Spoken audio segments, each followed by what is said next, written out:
Machado de Assis.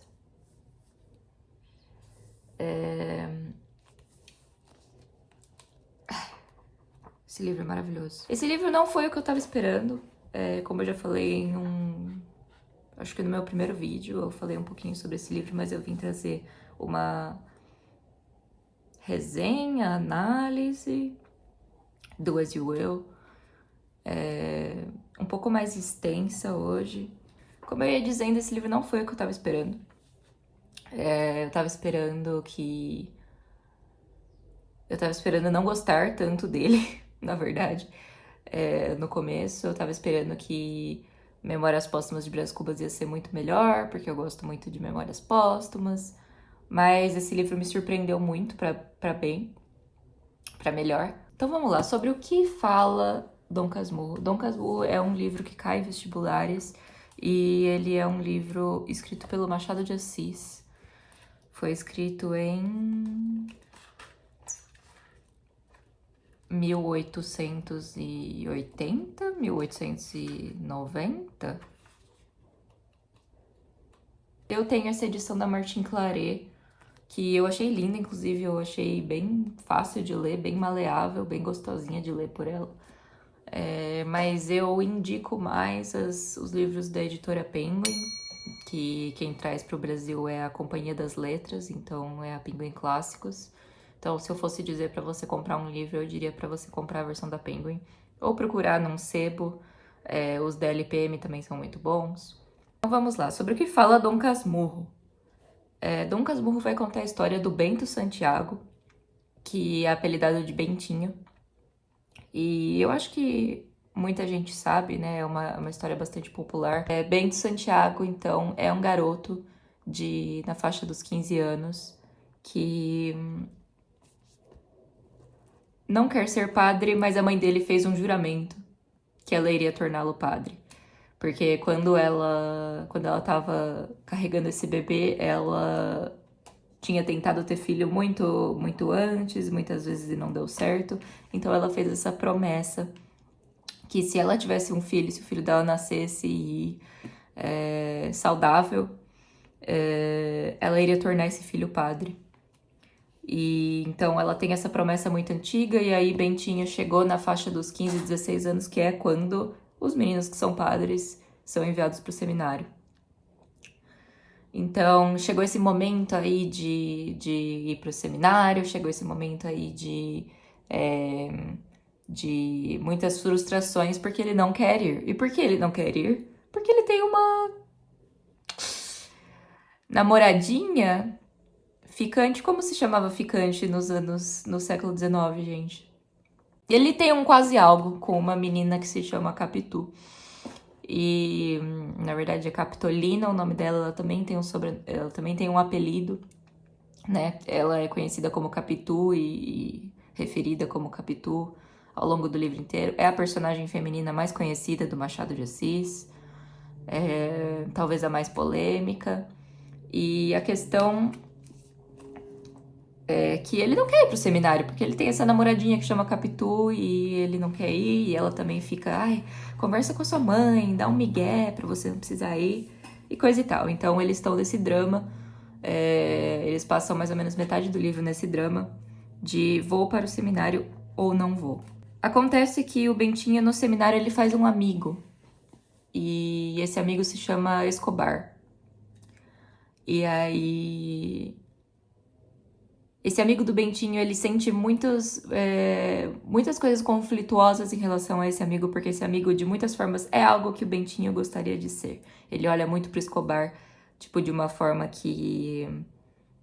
meu Deus, eu queria ser ele é tal coisa melhor que eu, ele é o mais, e eu sou, sabe, sempre achando que o Escobar é, tipo, o mais, e ele seria o menos. Então ele tem essa visão, assim, de idolatria, de colocar esse amigo dele num pedestal. E aí, lá pelas tantas, Bentinho, mais ou menos no meio do livro, tô correndo bastante aqui com a história, mas é pra ficar sucinto de uma forma que eu esteja ressaltando só os pontos mais importantes, né? Lá pelas tantas, Bentinho consegue se livrar do seminário. Ele tem a ajuda do José Dias, que é um agregado. E se você não sabe o que é um agregado era basicamente uma pessoa que ajudava na casa, nas grandes casas antigas de pessoas ricas. A família do Bentinho até que era uma família bem abastada, assim. E eles tinham um agregado, às vezes era um escravo alforriado. E o interessante é que o próprio Machado de Assis, ele foi agregado. E é uma figura recorrente nos livros dele, ele sempre traz essa figura do agregado. E o José Dias, esse agregado, é um personagem muito importante aqui no livro. Ele vem como uma figura que fala muito e faz menos, bem menos do que fala. Ele tem várias opiniões, se você conhece a história do Memórias Póstumas de Brás Cubas, ele é meio que um Quincas Borba, só que menos inteligente. Esse José Dias ajuda o Bentinho a sair do seminário, porque esse José Dias tem uma grande influência sobre a mãe do Bentinho. E aí a gente tem um salto temporal no livro, a gente tem um salto de uns 5, 6 anos, e é um momento que a escrita do Machado de Assis é muito... Se você leu algo dele já é muito engraçado, porque ele tem essa meio que conversa com o leitor de... agora eu vou dar um salto aqui no tempo, e aí você que se vire pra acompanhar. Uma coisa meio assim, uma coisa meio... Fiquei com preguiça de escrever o resto, sabe? Que na época era muito revolucionário, porque ninguém falava essas coisas, né? E... Enfim, muito legal. Adoro essas digressões do Machado de Assis. A gente tem esse salto temporal de uns 5, 6 anos, e a gente vai para um momento que o Bentinho e a Capitu estão quase se casando. Acabei de abrir uma passagem aqui que o Bentinho tem ciúmes do mar. Forte, né? O nome do capítulo é Ciúmes do Mar. Então a questão é a seguinte, a questão é que Bentinho começa a desconfiar de uma possível traição por parte da Capitu, que é a parte mais famosa do livro, né? Porque eles têm um filho, e esse filho, aos olhos do Bentinho, começa a se parecer cada dia mais com o Escobar. Tem os olhos do Escobar, tem o cabelo do Escobar, e ele é atormentado por esse fantasma, se torna um fantasma, porque o Escobar, lá pelas tantas, ele morre em um acidente envolvendo uma onda no mar, ele se afoga.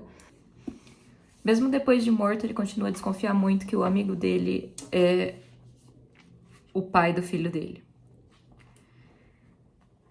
E que a Capitu, sua mulher, teria traído ele, no caso. O que é muito interessante sobre esse livro é que essa dúvida, ela continuará para sempre. Porque o livro é escrito em primeira pessoa. Essa é a grande pegada do livro.